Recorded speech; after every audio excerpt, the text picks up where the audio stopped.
It back coming into today's games.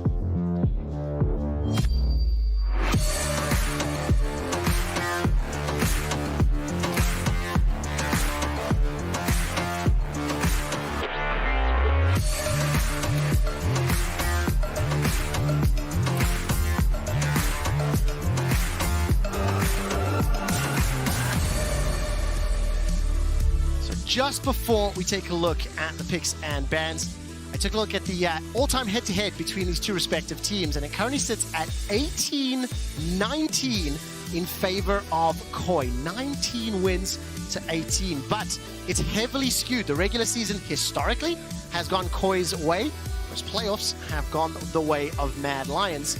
This time around, this year, Koi, formerly Rogue, they've not had that power, that impact in the regular season that we grew so accustomed to. And I'm going to be quite frank, Dagda, I've been a little bit disappointed from what I've seen in the opening 2 days, the opening 2 games of our second and third place teams from Winter. And my hope it built up a little bit when we saw them in playoffs, where they actually did look really strong. Comp and Trimby felt like they were back to being that stellar bot lane that we expect them to be. But unfortunately, as we have crested over into spring, it just hasn't been that same dominance from them. Even we saw Trimby getting solo killed against, or well, duo killed against Astralis. It feels like they're falling apart again and have to find themselves in the meta once more. Well, talking about the meta and finding themselves, Mad Lions and Max specifically talked a little bit about creativity, adaptations in the drafts that they're putting together.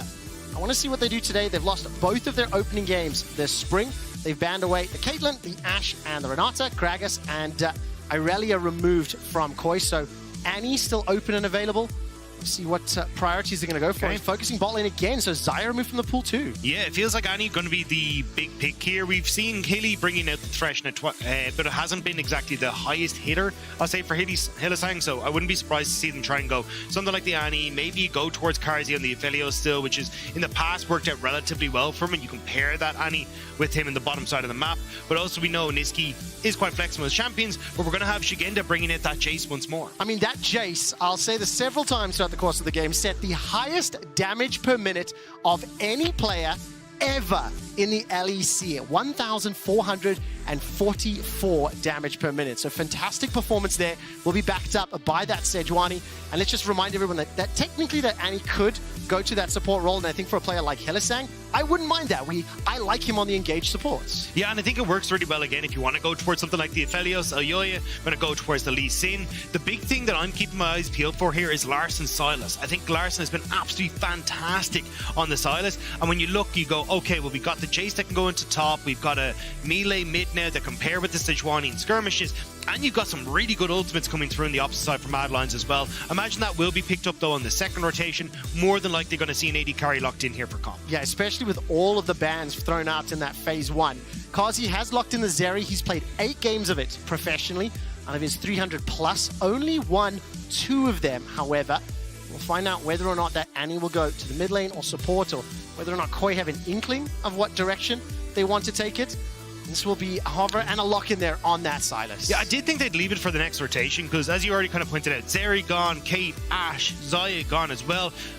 We've seen Comp and Trimby bring out things like the Lucian Nami that could potentially be banned away here by Mad Lions if they want to. Even if you want to get rid of the Aphelios as well, make sure Comp can't go towards it. So I think going towards these AD carry bans is going to be really good for Mad, and really putting Koi on the back foot, unless they're planning to bring out something funky like Senna, Shogat, or something like that. Now, I want to see how these comps also adapt, because in terms of synergy or play styles, you've got the engage tools there with Sejuani as well as the Sylas, the long range poke from that Jace. And the first ban will be the Scion, removing that frontline option for the Mad Lions. Another bot lane ban. So Rakan removed from the pool. Where do Koi take this next step, and where do you reckon this Annie's gonna go? Niski, began the year playing a lot of carries. As the season has developed, we got to those playoffs, he went a little bit more supportive, a little more of those tanky champions, but he has demonstrated an ability to play both. I still just don't know which direction Mad will lead. I still think you need something that has a lot of presence in that mid lane, though, because one of the big things the Mad Lions like to do is still play through that mid lane, whether it's going towards something like a control mage or whether you're playing something a little bit more tanky like the Gragas. They still tend to have a lot of pressure in that mid and then leaning that into bot side. So I think you need to do something similar here for Mad Lions if you want to try and have that success. Oh, I love this. All right, so Comp has locked in Draven. This will be his first of the year. And I think whenever we have seen the Dravens completely take over games, it starts early, it starts aggressive. This will be the 5th time that Comp has ever played the champion. In his 4 previous, he's won 2 and he's lost 2. And they've left that final pick to Trimby's support. This is something, though, that oftentimes Koi go for, which is where you're basically end up picking your own champion across the board in Koi, and it gives you a lot of opportunities now to try and figure out what you want to do as Mad Lions. So it looks like they will send the Annie down to that bottom side of the map, knowing that they're pretty happy. It's probably going to be up against a Nautilus, which can be a little bit scary if Koi want to go towards, the Nautilus is gone, but Leona or something like that hard engaged champion there on that bot side to help out the Draven. But at least you now know, hey, look, we're going to be dealing with a composition that wants to dive in, wants to get in close. So something like the Talia going to work out really well here for Niski. And also there's a lot of mobility there from that Zeri, the Lisa and the Cassante. Will be able to dodge, dip, duck, and dive around the engage tools, the poke that Koi are throwing out. What does Trimby want to lock in here? And I think for Koi, how early can they look to get this Draven ahead? Lock in the Blitzcrank. Come on, Trimby, do that one for me. Looking into that Annie as well. One of the champions that is a pretty predictable playstyle, instead going Soraka. So Draven Soraka into what I'm anticipating to be the Zeri Annie lane. Zoom out. How do these comps work? Especially when you look towards Mad Lions, it's going to be a case of, cool, can we play through that mid jungle? We already know that you're going to have that push in mid, so let's lean that into bot side, set up for some of the CC that Hilly can provide to get Karzi into position where he can stand out as a big carry. And I think once you get towards that, team fights galore, you've got a great front to back fight as long as you can keep that front line in check. For Koi, though, this is definitely a snowball comp. You want Jace to be in a position where he's free firing on towers, he's got good control over top side, Draven getting fed in that bot side. So it definitely feels like a huge amount of this is going to be on Malrang trying to get in and disrupt this game early, which honestly is just where Malrang feels comfortable. I mean, that's exactly his playstyle. Has the ability to completely ignore and disregard his own jungle to ensure that his lanes are set up for success. For Koi, though, if they generate that lead, if they are able to get ahead early, it's the mid game that has been challenging for them this weekend. The rogue time, Koi time that we've seen a little bit coming back into fruition. So challenge for them, generate that lead, and then don't make any missteps in the mid game. Yeah, and I think a lot of that has been down to their unwillingness to kind of go, hey, look, instead of playing off of all 3 lanes and just catching waves, we're going to drop a wave here on bot side so we can rotate mids, we can rotate top, get plays around the map. And I really think that when you're playing a composition like this, you need to be willing to obviously play around bot side, but once you get to this position, start to cross map effectively to keep that snowball going. I want to see how they handle that, and I'm going to ask you to keep a close eye, Dagda, on the setups, on the lane assignments. I think especially on Comp and Trimby, this Draven-Soraka duo, will they be able to punish the Zeri Annie that has been put forward? Mad Lions, this time a 0-2 here in the Spring Split. I've got a little slightly depressing stat for you. Did you know that for Mad Lions, Hylissang has died 14 times already? 2 games. In their 2 losses. Ooh. Can you guess how many kills the entire team has secured? Please tell me it's more than 14. It is 9 kills. Mad Lions have struggled in their opening weekend, but I think it is fair to say we've seen some more variation, experimentation, adaptation in those drafts. The thing is, you still have to play them once you get onto the Rift, and they've kind of been steamrolled in both of their respective games. Yeah, I think it hasn't quite worked out for Mad, especially when you look as you're kind of pointing out, the fact that we saw the Shogath for Niski coming through against Perks already and Saw, gave Ace all the time to keep his team in check, but also just scale into infinity and be an absolute monster. They were losing it in the bot side as well, which is a lot where those Hylissang deaths were coming from. And even then yesterday as well, the fact that you end up blinding Chasey's Fiora into Adam's Darius, which just took over, kind of limiting your options. The drafts just haven't really been going the way of Mad, which is why I actually like the draft we have here. It's much more standard, very easy to execute. You're playing through lane prio, you got good, strong front line. This feels kind of Mad going, all right, look, guys, we tried 2 of these wacky drafts. We're going to go back to a bit more basics. Keep it simple. Go back to an easier to execute composition. A little shout out to Johannes, who was able to pick up a win for Mad Lions from the fan club just yesterday. As far as this early game has started out, Alyoya on the bottom half making his way top. Malrank the exact opposite. And I want to keep an eye on specifically Alyoya. If you didn't know, it is his birthday today. So congratulations, happy birthday to Alyoya. I think he'll be looking for a little present, a little self-awarded gift to pick up the first win here in Spring. And especially on a champion like Lee Sin, he has the ability to do so, and he can do it very early when you combine with a Cassante or that Talia. Yeah, I mean, he's 23 years old. Do you remember what it was like to be 23? Mate, it's so long ago, I can't even tell you. I think Mars Attacks had just come out, actually. Yeah. So you just run around saying Akak or whatever. Exactly, yeah, gotcha, exactly. You know, that's how that plays out.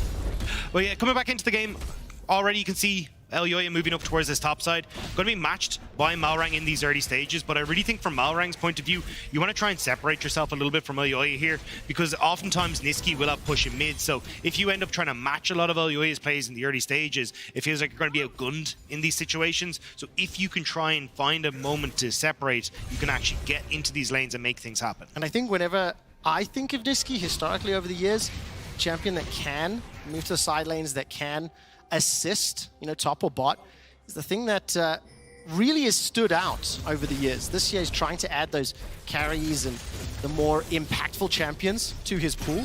Right now Niski's going to be backed up at least a little bit here from Elyoya, just shadowing the lane in case Malrang shows up.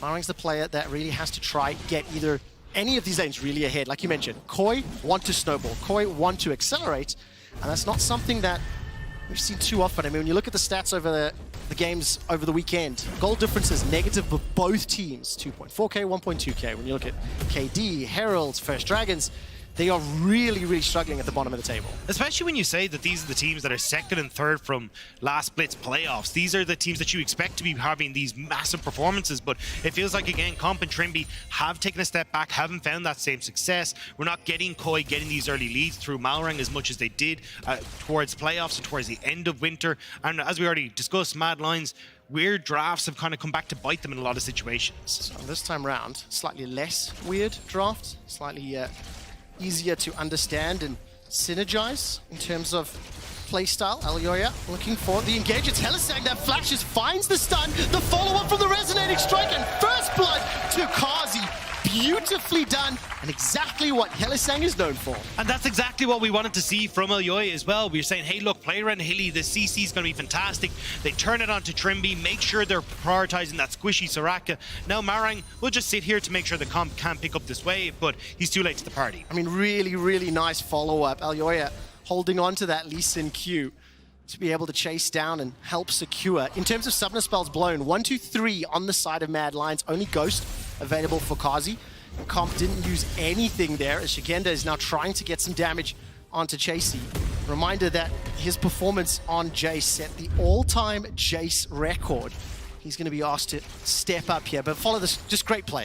Yeah, I mean, flash forward, Hilly doesn't even need to have vision there, just throws out the W, gets the automatic CC, and Elyoya having so much damage early as this Lee Sin, the extra buffs that he got coming into this patch, just making him so strong in that jungle. I mean, do you like Soraka backing up the Draven in terms of the lane? Obviously, I think it'll dampen his ability to snowball and accelerate, but when I do think about team fights with the Sylas, with the Sejuani, I can see the value there. Yeah, I think it's, hey, we're going to sacrifice this lane a little bit too, as you say, play for those team fights. Personally, I would have preferred something like a Leona or something you can actually play that all-in kill lane, especially when you're playing against an Annie. And he does tend to max shield in the support role, but she's still relatively squishy, especially if you can CC her up. So I think that would have been your target. But if Trimby's going to go towards this, it's a case of, okay, well, Malrang and Larson have to be our front line. They're not exactly the strongest of front lines, especially in comparison to something like that Cassante in the top side. So having that bit of an extra health rollover is going to be so important for these fights. I do think Trimby could have a significant impact with that wish when you think about Talia's Weaver's Wall, when you think of the burst damage that can come out from the execute from Lee Sin, as well as that burst from Annie eventually, obviously in the support role. And Malrang will be making his move into the top lane. I think Chasey just spotted him there.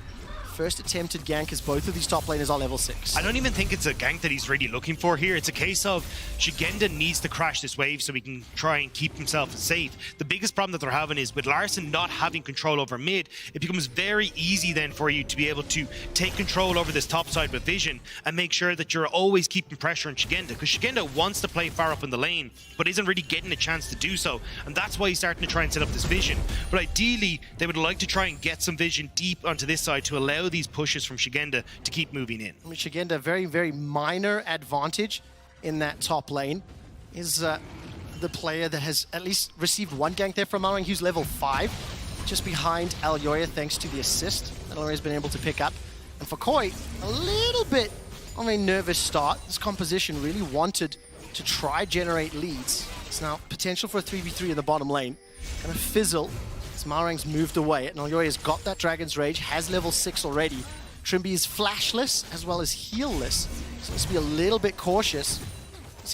If he finds the stun, if he finds that CC, there's another very easy kill being set up. Yeah, it's a little bit harder though. Sometimes we see Annie in the support role running that inspiration tree so you can get access to that Hex Flash, but not actually doing so in this case means that he doesn't really have that big Hex Flash to try and go for it, but Niski's here. Well, and Weaver's Wall will cut off the retreat. Flash used from Comp, steps forward, and Kazi picks up the second kill. While that's happening in the top lane, Shigenda forced to flash away, gets over the wall.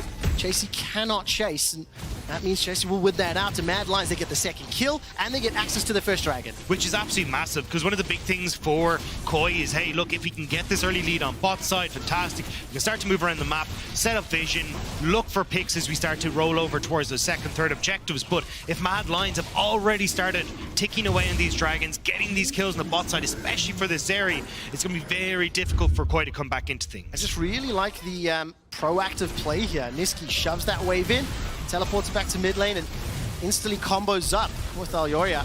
Easy kill. Flashless Soraka, locked in place, can't do anything about it. And this is why I haven't been so quick to just send Mad Lions down the river and say, hey, Mad, this isn't your split, you're looking terrible, what's going on? I think when they get back to comfort, this is what we expect from Mad Lions, right? Niski roaming, playing around that bot side, Alyoya looking great on some champions that he can have the early impacts. Now, Koi have started up this Rift Herald, but Mad Lions, after the reset, going to try and push them off. In time, down to 1300. Hilly and Alyoya inside the pit. Trimby and Larson just over the wall is secured by Malrang, trying to pick up the eye. Whirling Death will put some damage down, and Malrang survives just with the skin of his teeth. And Koi will be able to pick up the objective and pick up their first kill onto Alyoya. Big win, because Comp gets the kill as well, so gets all those extra stats. Niski now in trouble. Oh, the Dragon's Rage stolen away! Beautifully set up and done by Larson. I'd like to say it for Niski. I'm surprised that hit. That chain had a couple of extra links added to that one. But now Hilly in this top side wants to see if he can get on towards Shigenda. Trying to find it. Chasey stepping forward. All out is on cooldown. Stun has connected onto Shigenda, who is flashless, down to 400 hit points and made it to his tower. The hammer will put some distance away, and for now at least he has survived. There's no other members of Mad Lions making their way up just yet. And as I say that, Alyoya's in the river. Shigenda's playing a little bit risky here, but Malrang is waiting in the wings. Yeah, Malrang going to stick around for a little bit here to farm this wave up. Needed to make sure that Shigenda was going to be safe, but Hilly, nice job trying to get the roam off. Just unfortunate that Chasey didn't have enough damage to finish that one up. I mean, just like that, Koi are back into this game. They even out the gold. They got themselves the 2 kills. Just like you said, Comp was able to cash in. I'm not 100% certain how much gold he was able to secure. But that is exactly the champion you want to be ahead. He currently is 20 CS down in this bottom lane thanks to the multiple ganks that have come from the Mad Lions. And now with the fact that Hilly's not there, they're going to apply this pressure. So for Koi, brought themselves back in. They've evened up that deficit. This is going to be a replay of that long-range kill. I'm really curious what happened to the Sonic Wave there for Alyoya. I thought he'd be able to secure that with the auto back on onto the Rift Child, but didn't have it up and available. Malrang being able to escape off the wall was heartbreaking, just on a sliver of health, and just great rolling death from Comp to secure a kill for them. So now Chasey. Next target once again. Here comes Alyoya. We'll follow up with that resonating strike, and there's just too much damage, too much mobility. And another kill secured by Alyoya. I want to take a quick second to talk about these junglers because Alyoya, obviously the graphic is swapped, so just Alyoya is going to be on the blue side, not the red side. In terms of their impact this game, significantly more action and proactivity from Alyoya on that Lee Sin. But in terms of the games this weekend, has not been this consistent throughout all 3. Yeah, I think it's really interesting that we see Alyoya now starting to step up massively. Also the fact that he's playing around that top side because they want to try and shut down Shigenda, who has that Rift Herald, make sure that he's not in a position to really get use out of that.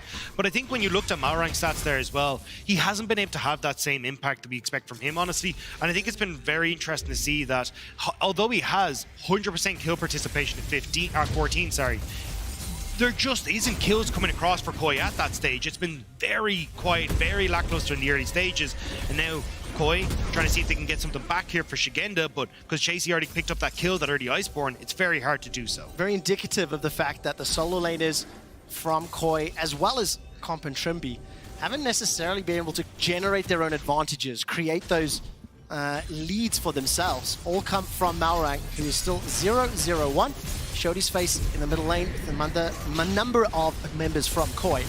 Larssen will now be caught back, Seismic shoved in, they've dropped the Herald. There is some support here, both Chasey and Alyoya nearby. If Larssen sticks around, he could be in a little bit of trouble, but it'll just be a plate gank.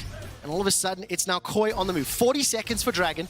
They're starting to group up towards this bottom lane, potentially pushing some vision forward, potentially looking to challenge for this Ocean Drake. That does seem to be the case for now, as Mad Lions are backing out. So 13 minutes.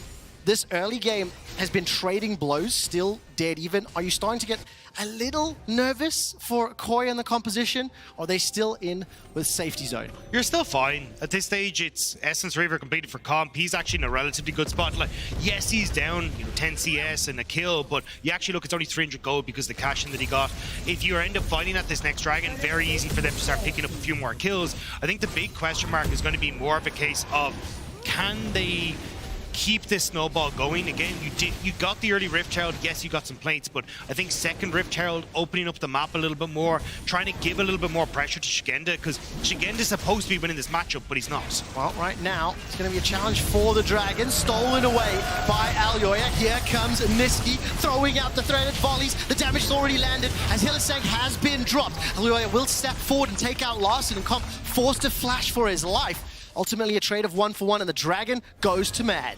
The fact that Hilly ended up giving his life for Larssen is incredibly worth it there, though. The fact Niski now gets to push in, because Comp has to cover mid. Look at bot side now. Karzi also gets to push that in. With Alyoya, they'll be able to get some good damage onto this phase. And look at this, all out thrown down. Shigenda pulled backwards. JC finds the solo kill onto Shigenda. And that was beautifully executed. Every single skill shot landed. And this is why I'm not always the biggest fan of Koi's drafting at these stages, because you end up showing the Jace, K'Sante gets picked into it, and it looks like Shigenda can't have the pressure he wants, but we're just going to have a look at this Dragon. Great steal from Alyoya, just managing to get the E and also the smite even down. And Hilly does end up going down, but oftentimes I find that when you're on an Annie and you're trying to play that support, it's worth giving your life for the cause. If you end up getting 1 or 2 kills off it, your support, trading up in a lot of situations, it's so worthwhile. And just a good example there, Hilly, because he gets the kill on Larssen, opens up that bot lane turret take as well. And the complete opposite of Mad Lions' 2 previous games. Active in the early game, finding those kills, moving around the map, applying pressure in multiple lanes, and they managed to build up this 3,000 gold lead. Whereas up until today, the 2 previous games, they were down 2,500 at the 14-minute mark. I think when you also look at the side lane threat from Niski on that Taliyah and the advantage that Chasey's built up, Mad Lions will have a number of opportunities to push those side lanes. Both towers are down. They want to look to take out that mid tower, push that vision forward, and now for Koi, it's a defensive stance. You have to try and defend this Rift Herald, though. That's the big one, because Mad are already moving over it. If you got 2 side lanes down and mid turret is the only one left, it becomes very easy to play around this Rift Herald and make sure you create numbers advantages at that objective, especially when Chasey is just destroying Shigenda in the top lane. Shigenda cannot push out against this K'Sante, which automatically gives Chasey move into mid lane. I mean, yesterday, Koi struggled against Heretics as well. Early game didn't go their way, was put into a deficit. They were able to claw that game back through their team fighting, through their skirmishes. And I think when you look at the Sejuani, the Sylas, the Soraka, they do have some tools, but they've got to be a little careful. The potential fight is on the horizon. Red buff, numbers advantage means Koi will secure that, but it goes to Malrang instead of Comp. So tiny, tiny win.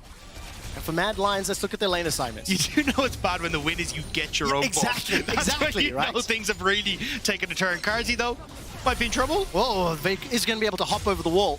And I think, let's look at these lanes. Mad Lions, they were pushing out the bottom wave, pushing out top, and now look to be grouping around mid. You have to assume that mid outer turret will be a focus with 2 minutes until Dragon. And this is what I was talking about, right? Chasey gets pushed in topside, fantastic. He now gets the roam down very quickly in towards the mid, which means they have the numbers advantage. Even Bot is pushed out as well. So you've just got all 5 members of Mad on this mid lane, and there's no way for Koi to try and survive this. I mean, yeah, Malrang committing that ultimate to try find the pick onto Kazi means that one of the gigantic tools in the team fight, in the defense, is unavailable. So they lose 2 towers to that second Rift Herald.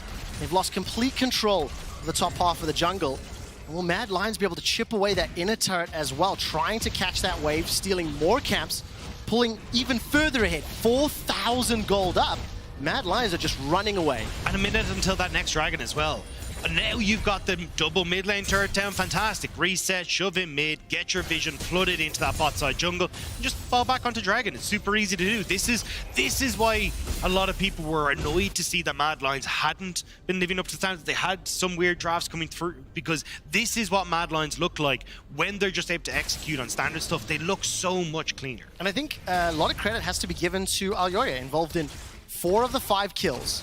I think he's shown up in bottom and top lane multiple times, has comboed with Niski on that bottom lane dive, has been instrumental in controlling Koi and building up the advantage, the gold lead. And right now, Alyoya and Hilly, they've teamed up, pushing the wards forward 25 seconds until that next Dragon is up.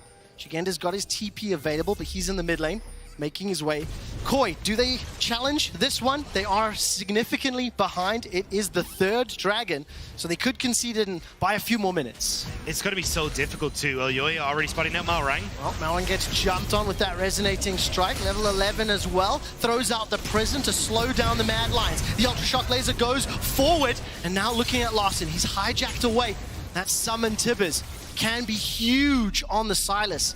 Shock Blast damage connects. Nobody falls. The Mad Lions, they're inside the pits. Don't have any flash, you don't have her stun. That was everything used by Mad. You don't have Sejuani out on the opposite side. Niski trying to wall off. The Waver's Wall will slow down Koi. Lawson's got the flash available, but doesn't use it. Dragon is secured by Mad Lions and relying on those accelerated Shock Blasts. Shigenda landing the poke, but no one else from Koi is committing. So the 3rd Dragon is secured. A potential team fight avoided. And Koi are now in dire straits. 4 minutes, 45 seconds until the soul is available. It was the best attempt you're probably going to get from Koi, especially when Alyoya was that little bit separated, but they just don't really have the manpower right now to try and go against Mad. And as we said, Mad, once they get these leads, just better front line with K'Sante, Hilly even being able to follow up with the CC and stun, great front and back. It becomes very difficult for Shigenda and Larson to connect on to high priority targets in the back line. Of course, when you think about how the champions are going to be playing, Malrang and Larson want to be diving into the thick of things, going all the way forward. Shigenda ideally wants a little bit of time to land some poke, and then you want to hopefully see Comp's Draven cleaning things up. The problem is they've lost complete control of their jungle. They've been pushed all the way back to the inhibitor turrets, and they just simply don't have the vision or the time to look for those fights, to look for those opportunities. They're down 5,000 gold, they're down 1 to half an item for pretty much every single champion. And Koi are now looking for the miracle CC, looking for the prison to lock down a carry, for a hijack from Larson on, you know, huge maybe Tibbers, or even the ultimate from Kazi to maybe find that impact. And that's why they're trying so hard to keep control over this topside jungle. With Baron up, you know that's what Mad Lions are going to be keeping their eyes on. So if you can contest them, maybe find that pick where Mad Lions take a step too far forward trying to get vision, that could be your moment back in. But at the moment, Mad are doing just a really good job of shove waves, reset, play this slow, don't give Koi the opportunity to actually find these picks at any point in time. And this was the period of gameplay throughout the 2 previous matches where Koi struggled a little bit, didn't necessarily have opportunities, didn't necessarily play those side lanes as effectively as they could have. I think for Shigenda on the Jace again, we're seeing Koi trying out a carry, trying out unlocking Shigen in the top lane instead of him playing those supportive sort of tanky engage tools. It is something that I've noticed with Koi though, is when they go for these drafts, a lot of the times it's like, cool, we're going to take our 2 solo laners and our junglers. And then the enemy team is like, on red side as well. So the enemy team is just like, oh, well, now I just know what I'm going to be going into. So I can oftentimes get good matchups like we see here for Chasey. Niski ends up with a great matchup in the mid lane as well. And it just becomes harder then for you to operate on the map, especially around mid lane. So this is where I'm kind of questioning why Koi decided to go for these picks so early. I don't mind the Jace, right? But keep open the flexibility there. Go for an earlier AD carry pick. Make sure that you're able to keep that flexibility open and you're not stuck in bad matchups across the board. Yeah, because it already gives that advantage to your opponents, in this case Mad Lions. Alyoya ganking the bottom lane, Niski roaming. And look at this, again, Vision being pushed all the way forward. In a turret in the bottom lane, being chipped away from those minions. Niski is in the top lane, so numbers disadvantage for a little while. Not sitting on the teleport, but I think we're just waiting for this next dragon. 1:45 until the soul is available here for Mad. And for Koi, if they want to win the team fight, how do they have to do this? I think Comp picking up that Infinity Edge, very, very important. But how else do they win a fight? I don't know if you can win a straight up fight. It feels like you have to try and find a pick beforehand, which is why if you look at topside, Malrang is kind of saying, hey, look, tier 2 tower is gone. Let's see if we can find a pick on Niski. Let's slow this onslaught. But if they're not really given that opportunity, and good job from Mad, right, to read it. Niski just shoves the wave and backs off and doesn't give Koi those little moments to get back into it. I mean, when you take a look at the minimap, there was a lot of vision around the blue side of Koi's jungle. Nearly nothing from the top half. So by process of elimination, Mad Lions, they lingered. They've basically pitched a tent in the jungle of Koi, and they waited until there was simply no one to defend that turret. So Fire Tower is secured. 45 seconds on the clock is another huge advantage. And with this soul on the horizon, let's take a look at the summoner spells. Absolutely everything available here for Koi. Small level advantage for Larson versus Niski, and Chasey's one up over Shigenda. And at the moment, Mad just get to push in mid, push in bot, and make sure they're able to fall back to Dragon. But even if Koi tried to contest Dragon, there's always the opportunity for Mad Lions to go, okay, yeah, we just leave Dragon. We're only giving one Dragon to Koi. We'll just rush Baron. We can just immediately move over towards that objective. So you're always keeping your options open here as Mad, and that's why you can see where they're positioned. Well, right now, Malrang has been stunned up, pulled backwards. 10 seconds to go until the dragon spawns. At least one bounty secured in the top lane.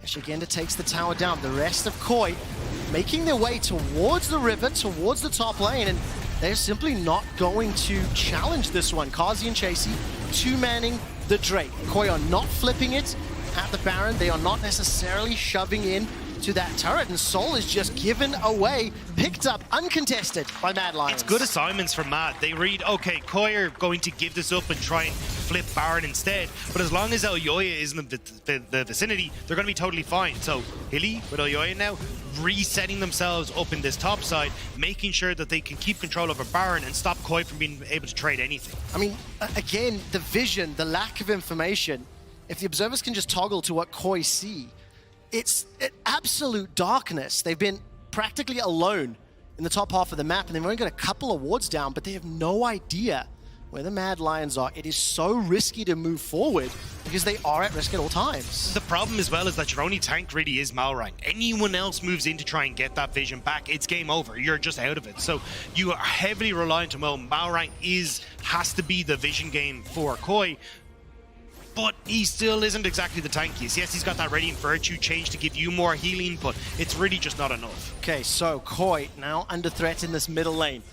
4 members of Mad Lions stepping forward. Chasey dives onto Larson, who hops away for now. Larson re-engages, forced to flash to safety. Helisangs over the wall, drop tippers down, but Comp catches out 1,000 gold from the passive. Chasey stunned up by the prison as well. Mallory looking for another target as now Shock Blast raining down on the members of Mad Lions. It's a 5 versus 4. A gigantic cash-in from Comp, and Mad just chased too far. You can see the downside to Mad's composition. They're heavily reliant on Hilly having flash for the engages, so if they start objectives and Koi are drawn into them, fantastic. 2 big thumbs up. if you end up having a situation where Koi are kiting backwards, that's where you're going to struggle because you just don't really have anyone that can easily set up those fights. Teleport is available for Shigenda. He's towards the bottom lane. Trimby, Malrang, Larson staring down the Mad Lions. Teleport being channeled here from Shigenda. He's making his way forward. 3,000 HP on the Baron. The Mad Lions peeling away. Malrang's hopped over the wall. The seismic shove has been able to catch Trimby with the wish, keeps him alive. Malrang's stuck inside the pit. Flash is available to him. Gets away from the stun. Prison buys time, but it's Mad Lions that pick up the Baron. They pick up a kill, and they are once again in absolute control. Shigenda has completely pushed in mid-wave to try and stop Mad from just getting their entire base off this Baron push now. Really good job from Mad to peel away, put pressure onto Koi, and force Malrang into the pit early. I mean, we have to look at that once again. Koi, what was the call? Where were they going? Malrang hops over while the rest of Koi were moving towards the ramp to river. Left out to dry. Jumped on by the Mad Lions, and with Baron empowered minions, with the soul in their back pocket, they are now looking to take down more towers, and this is getting even more dire for Koi. They simply do not have the fighting power, and at the moment, it doesn't look like the synergy yet to pull off those team fights. They just don't really have anything left in the tank, to be perfectly honest, at this stage. Like, this is, okay, Malrang goes in thinking, right, maybe I can get enough damage down onto this Baron to actually get the kill onto it, but Mad Lions immediately turn over towards him, finish him off just after they secure the Baron. It does end up going to that 50-50, with just the healing coming over the wall from Trimby, but it just doesn't matter. And now, Hilly does end up falling to Shigenda once more. Bit of a consolation prize there for Koi. Well, he's managed to pick up a little bit of gold there. I don't know, I look at that and I wondered to myself, what if Koi had hopped into the pit? What if they'd committed to the fight? They had that numbers advantage. They were able to pick off Hylissang a few moments before. They end up going for that 50-50 on the smite, and it goes the way of Alyoya again. Alyoya stole away the dragon just a little bit earlier, and on his birthday, having a fantastic performance. I mean, you saw the team fight there, Shigenda just taking pot shots, you know what I mean? I mean, the only one who actually managed to deal damage in that fight. The problem is, though, even though Hilly is missing, there's so much damage left over him. Mad Lions, Niski, Karzi, even Chasey at this stage with how big he is going to be impossible to deal with. And I think that's really what this comes down to. But Niski, going into the base now, wants to prove that Mad Lions can end this quickly. Well, they managed to throw out that Weaver's Wall, open up the inhibitor. We'll take the bottom lane down as Chasey steps forward. Ghost available to him, and the all-out multi-man knockback, but all of a sudden, it's Chasey that's in trouble. Forced to run for his life. Alyoa's looking for a target, and Kazi is firing from behind, staring down 4 members of Koi, looking to pick up their first win here in Spring. Nobody's dropped just yet. The teleport's coming in, saving the minions. Baron still empowering them as the first Nexus turret has fallen. Koi have got nearly no ultimates to work with. Larson needs to have a huge impact here if he wants to save the game. Trimby is going to survive for now. Sidesteps as the turret is still standing. Shigenda looking to fire those shock blasts from behind, but the minions are blocking it up. You got 3 cannon minions here, though, which are now going to deal so much damage. Oh, it goes in. He managed to find the Dragon's Rage kick, jumps backwards, and Tibbers is not going to be able to do a lot. The Nexus turret will fall to those cannon minions as Chasey is now the next target. Mad Lions are retreating, and is Chasey going to be able to escape with his life? There's a re-engage here. Kazi still relatively untouched. Once again, zapping his way through. Larson goes golden for just a few seconds and is taken down by Alyoya. The all-out comes from Chasey. He will drop in the fray as Comp is now running for his life. Malrang, last man standing. The Mad Lions turn their attention to the Nexus, turn their attention to the win, and Mad Lions pick up their first win of Spring. Mad Lions finally able to get one on the board. A very confident win from them. Alyoya dominant in the early stages, setting up the team across the board, and from that point forward, once they got control, they were never letting that go. I really, really appreciate the impact that Alyoya had when supported by Hilly, when supported by Niski. Those early ganks, the very aggressive engages on the enemy, it worked out this time. Yeah, I mean, I will say Hilly was definitely separated at times. He did struggle to get into the lot of